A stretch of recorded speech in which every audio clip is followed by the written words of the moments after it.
Luz.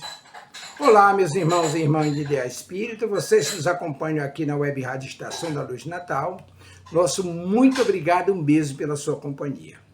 A nossa página Estação da Luz Espírita não tem fins lucrativos.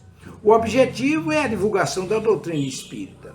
É por isso que reunimos aqui esse acervo de matérias espíritas, livros da codificação, obras suplementares, entrevistas, palestras, entre outros trabalhos. Tudo isso com o objetivo de chegar até você através dos programas das Web Rádio Cristo Consolador de São Paulo e Web Rádio Estação da Luz Natal, para atender suas necessidades de estudo, pesquisa e lazer. Tudo isso, como dissemos, sem fins lucrativos. Convidamos você agora para nos acompanhar em mais essa atração.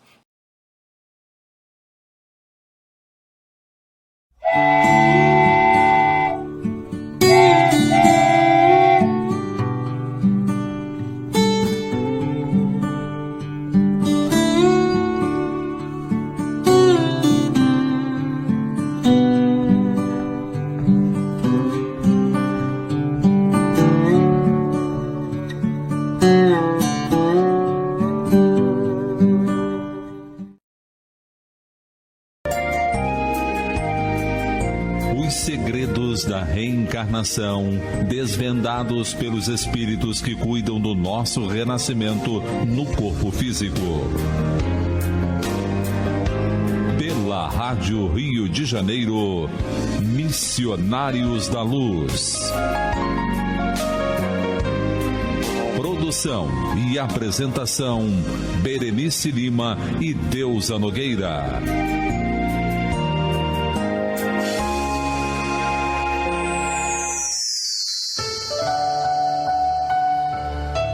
Meus irmãos, estamos então no capítulo 16, que fala sobre a incorporação.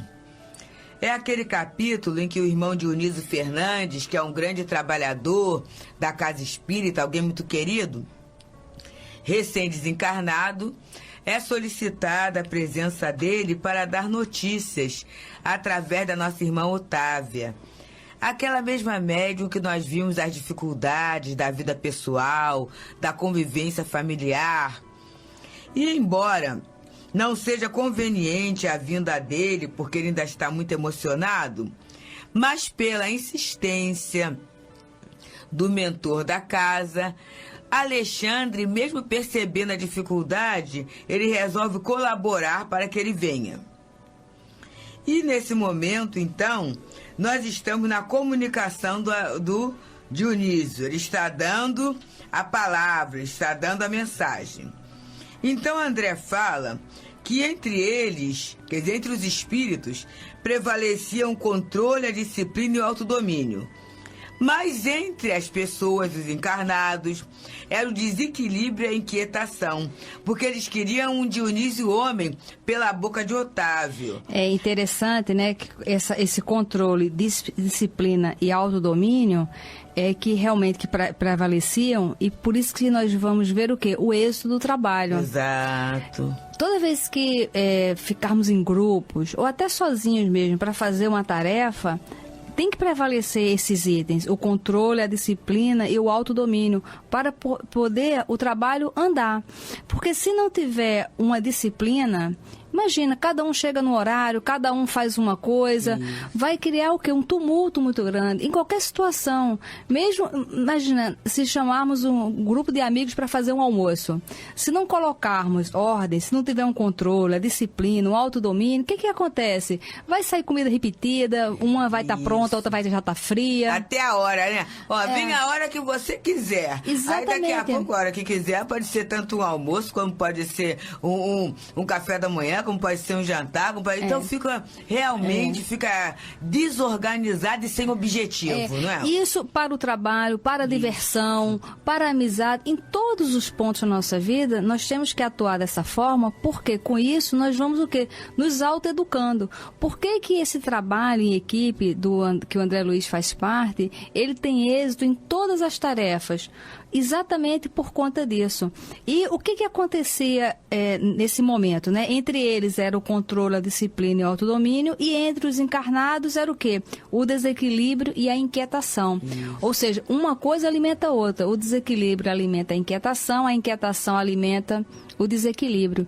E nós temos que pensar, eu faço parte de um grupo, quando eu estou num grupo, qual é o meu estado? Isso. É um estado de inquietação? Eu estou sempre inquieta, eu não consigo parar para absorver o objetivo, a proposta, porque estar inquieta, às vezes a pessoa fala assim, mas eu vou ter que aceitar tudo. Não é isso. Você mesmo, porque você só pode raciocinar se você estiver quieta, se estiver com a mente quieta. Exatamente, porque a inquietação faz com que não haja produtividade. Vamos perceber, né? A criatura inquieta fica que nem barata tonta. A pessoa fica, ela pensa numa coisa, ela pensa noutra, ela vai... E aí o pensamento indisciplinado não dá um resultado favorável. Isso. E aí o que vai acontecendo? É um ciclo, né? A pessoa fica nervosa porque não produziu. Aí se inquieta para produzir. E no final, gente, as horas passam, o dia, o tempo, e não há nem assim a lucidez de falar, senhora fulano, não estou conseguindo, me ajuda? É isso mesmo. Quando eu trabalhei numa empresa, numa multinacional, e era um departamento financeiro, e era muita gente, era muita inquietação. E eu comecei a ficar atordoada. Você não sabe para onde você vai. O que uma amiga minha, que já era mais experiente, me ensinou? De manhã, fazer uma lista do que você tem que fazer. Isso. E aí você pega uma coisa e você foca nela e você faz ela. Aí você depois vem e você tica como... É um checklist, né? Exato. Você vem e tica, isso eu já fiz. E assim por diante. Só que tem coisas que realmente surgem na frente, são os imprevistos. E aí sim, você consegue administrar o imprevisto quando você tem uma coisa em foco para fazer. Agora, se você não tem um foco, se tem 10 atividades para você fazer, 10 tarefas, e surge mais um imprevisto, no final do dia você vai estar estressadíssima. Exato. E o pior de tudo é com a mente desorganizada. Porque nós temos que treinar a nossa mente a se organizar o tempo inteiro. Vou fazer uma propaganda novamente, né? No livro O Problema do Ser e do Destino, nós temos um capítulo muito importante mesmo, que é a disciplina do pensamento e a reforma do caráter. Esse livro, O Problema do Ser e do Destino, é de Leon Denis.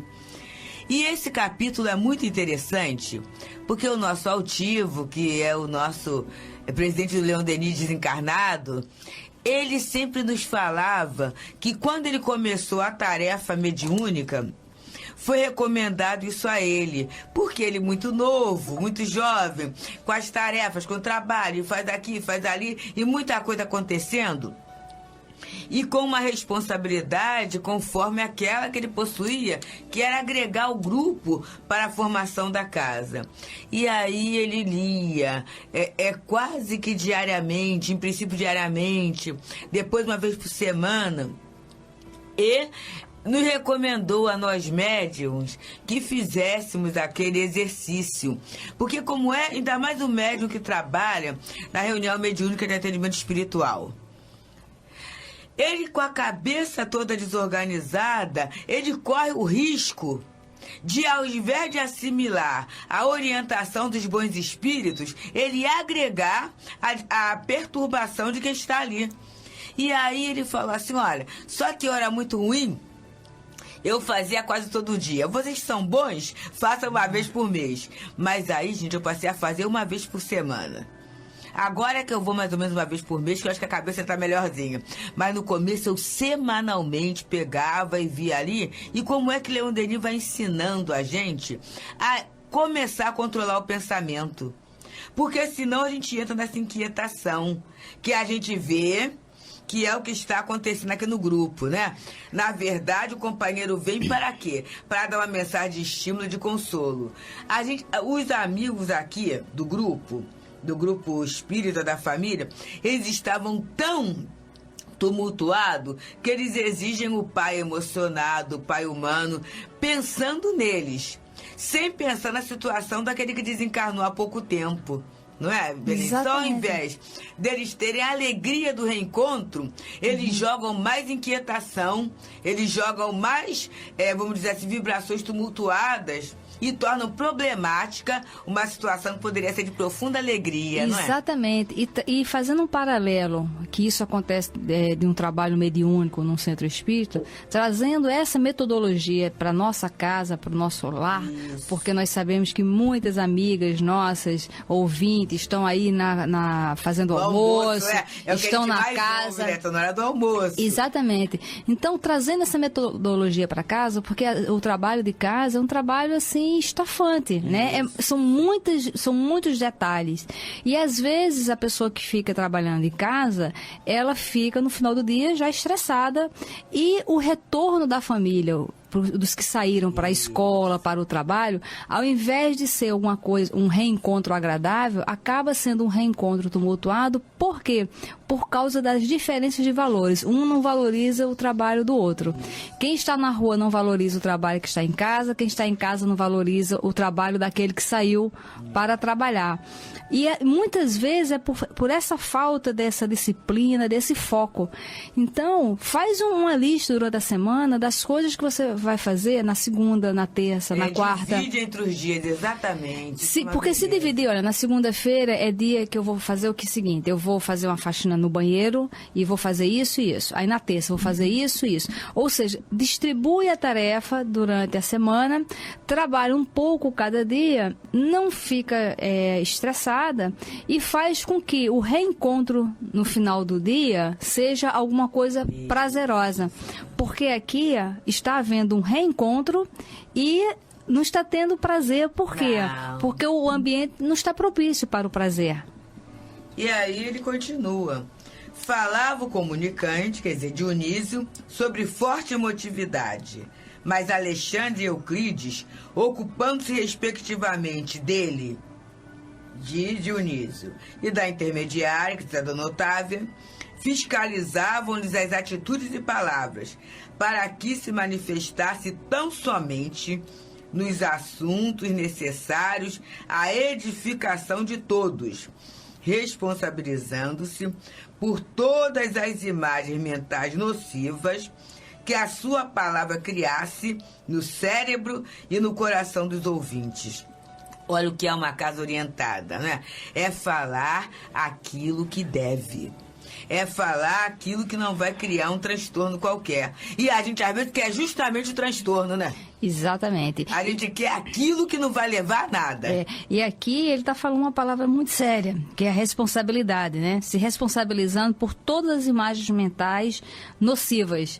Ou seja, sempre quando a gente se pronuncia, o que a gente está falando vai produzir alguma coisa em quem está ouvindo. Ah, então, Berenice, não é só para o desencarnado isso não, né? De jeito nenhum. E é para o espírito. Se ele tiver desencarnado, é com ele. Se ele tiver encarnado, também é com ele. Então, quando eu estou na minha casa, eu começo a pensar bobagens, eu começo a duvidar do outro, né? Exatamente. A gente vê uma situação que tem acontecido muito e eu me permito narrar.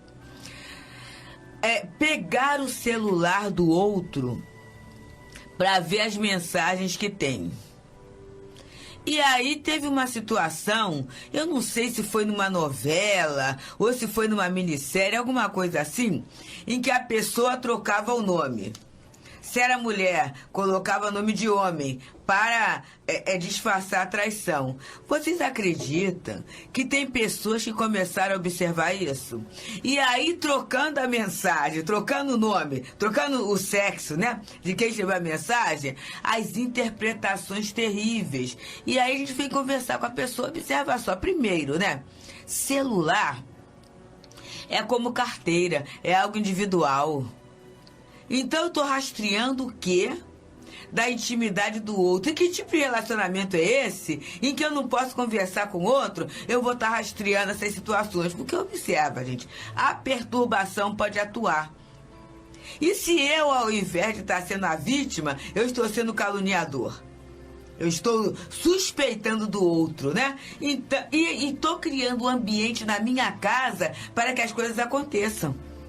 Porque o pensamento, isso que você falou aqui é muito sério, gente, é do espírito, né? Encarnado ou desencarnado, a responsabilidade é nossa. Exatamente. Tem um caso muito interessante naquele livro A Prece, do Herculano, que ele conta que uma família que frequentava o centro espírita, a senhora estava em depressão, estava muito mal.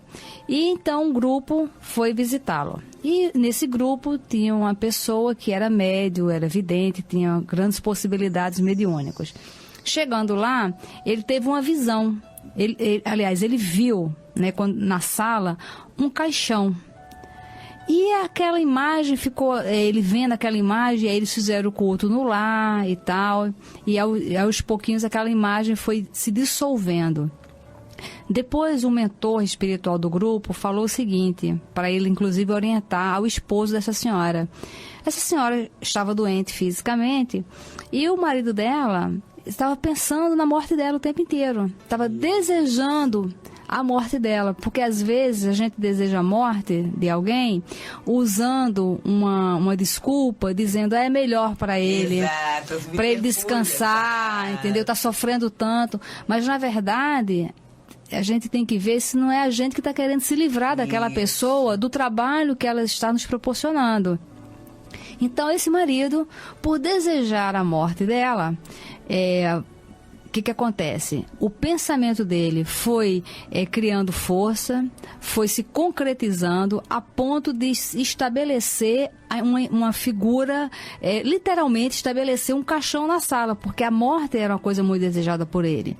E com aquele caixão ali na sala e com aquele pensamento de morte por parte dele, ela estava doente fisicamente, debilitada. Ela começou a captar aquelas mensagens que estavam ali dentro da casa dela.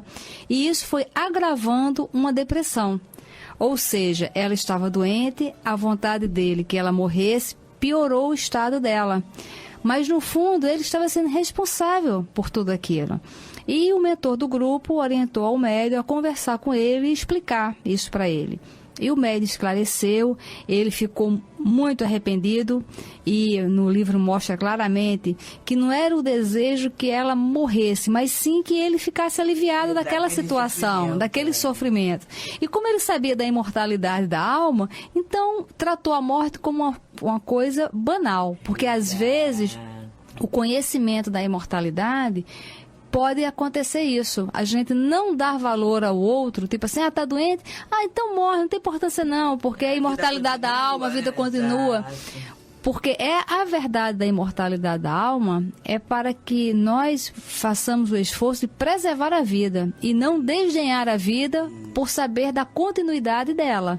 Veja como são coisas sutis e completamente diferentes.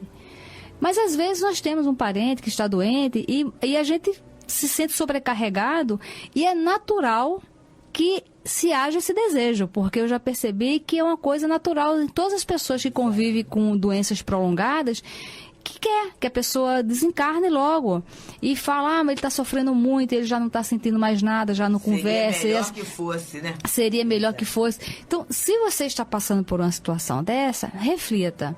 Você está desejando o melhor para o doente ou o melhor para você? Porque muitas vezes é esta oportunidade de sobrecarga que você está tendo que está fazendo com que você quite as suas dívidas. Eu estava lendo e Irmão X, ele fala num determinado conto, que eu já acho já, ele fala, no livro Instante da Vida, é o conto que fala sobre o fornecedor de milagres, a cura. É o capítulo 25 do livro Instante da Vida. E ele diz que muitas vezes a dor é uma muleta, é uma escória moral. E a gente não sabe, muitas vezes, tratando daquele doente trabalhoso, tudo isso, de que a gente está sendo defendido. A gente não sabe disso. Então a melhor solução, cremos nós, seja entregar a questão a Deus. Agora, pedir, sim, forças para levar bravamente aquela tarefa, né? Isso. Forças. Porque a gente sabe que o cuidado com o doente exaure. Exatamente. Naturalmente exaure, né? Eu tenho um caso que está acontecendo agora com uma grande amiga minha. Ela tem uma filha autista, que não é fácil ter um filho autista, e ela é muito dedicada a essa filha. E o autista, você sabe que o autista ele não pode, você não pode mudar a rotina de um autista, né? Porque ele não consegue entender. Então é aquela rotina, com aquele horário, com aquela pessoa. Para você mudar um horário, ou mudar alguma coisa de um autista, você tem que ser trabalhoso, né? Enfim, essa minha amiga é aposentada e essa filha dela autista já tem 30 anos e a minha amiga tem 60, então você vê que é uma sobrecarga, né? Uns 5 meses atrás, no mesmo mês, morreram 3 pessoas da família. Morreu a tia da autista, 2 tias da autista e uma prima. Pessoas que conviviam com ela. E de repente ela se deu falta dessas pessoas. E ela piorou muito o estado dela. E aí a minha amiga, ela estava no centro tomando passes e tudo mais. E agora, o mês passado, a irmã dela está doente com câncer, uma situação muito complicada e já está há 78 dias internada. E esta minha amiga resolveu ficar com a irmã internada também, dando suporte à irmã, porque a irmã é uma pessoa que nunca se relacionou, não tem filhos, não tem marido, não tem ninguém, é uma pessoa sozinha. Então essa minha amiga se dedicou. E ela falou assim, olha, eu não sei como é que vai ser, porque a filha que é autista já está ainda no trauma de ter perdido. Perda, né? Exatamente. Imagina mais uma, que é a mãe. Exatamente. E ela falou assim, olha, mas eu vou agora para onde eu achar que está mais necessário. E ela foi. E outro dia ela ligou para mim dizendo assim, olha, Deus é muito bom. Porque essa minha irmã está doente, eu já estou lá com ela, no dia que ela falou comigo, ela falou, já estou com ela há 60 dias no hospital direto com ela. Não é que a filha autista teve uma melhora muito grande? Exato. E, inclusive, começou a se relacionar com o pai, né, de uma forma diferente. Ou seja, como a mãe estava sempre presente e fazia tudo, a mãe era a escora. Dela, né? Ela agora, inclusive, ela falando que foi um passo que ela deu à filha autista, um passo muito grande, porque ela mesma escolheu a roupa dela. Ela pegou a roupa, pegou o sapato e se calçou e se vestiu. Que isso, ela não fazia. Exato. Esse tipo de coisa. Mas a minha amiga falou, pois é, né? Quando você acha que as coisas vão virar um caos total, é justamente onde houve uma melhora. A dor é a escora, né? Para o progresso, é o impulso para o progresso. Isso. Né? Mas ela tem olhos para ver. Exato. Porque se ela não tivesse olhos para ver, ela iria estar no tumulto, se vitimizando, isso, né? Será possível que é tudo comigo, né? E agora mais essa, né? Exatamente. E ela falou, olha, minha filha é autista, mas ela está bem de saúde. Então, eu vou sacrificar um pouquinho o meu relacionamento com ela e vou me dedicar à minha irmã, exato, que está indo a qualquer momento.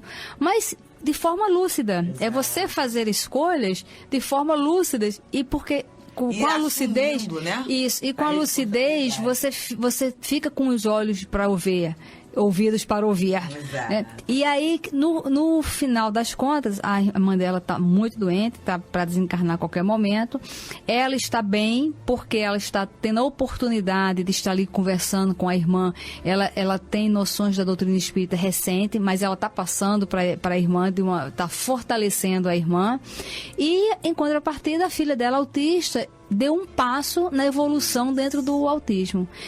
Isso é interessante para a gente ver, não é desmerecendo a dor de ninguém, mas que para avaliarmos uma pessoa que está em sofrimento. Possível, né? É possível. Exatamente. Eu acho que a questão nossa é ver possibilidades. Porque quando eu vejo que a Berenice conseguiu, eu falo assim, tá bem, eu posso esforçar. Eu posso até não conseguir o que ela conseguiu, mas é possível sair dessa situação que eu estou.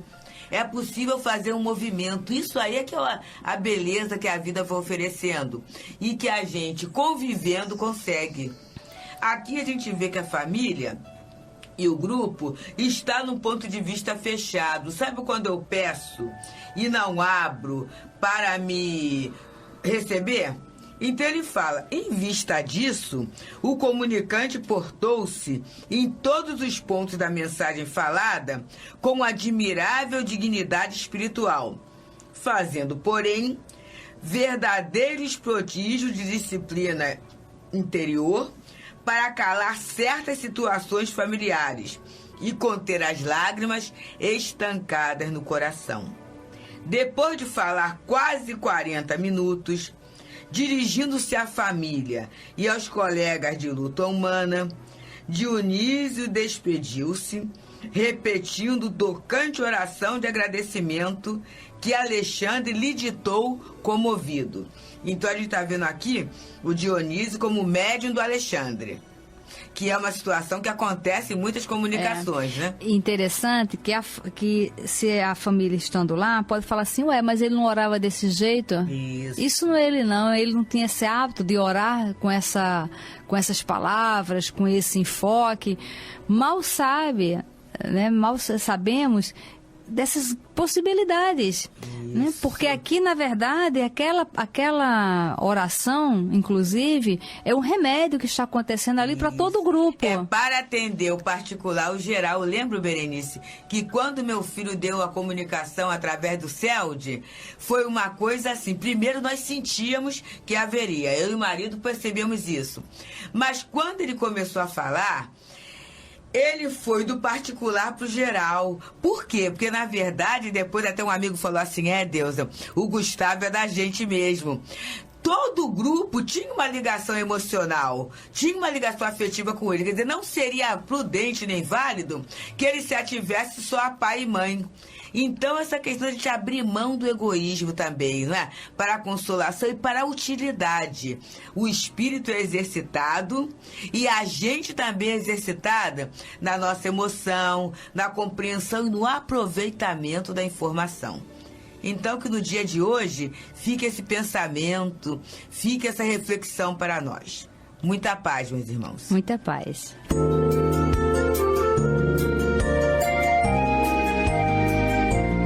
A Rádio Rio de Janeiro apresentou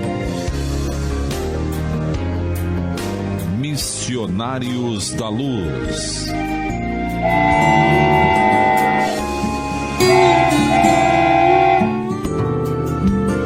Chegamos ao final do nosso programa. Muito obrigado por ter nos acompanhado nesse trabalho e aguardo você na próxima atração.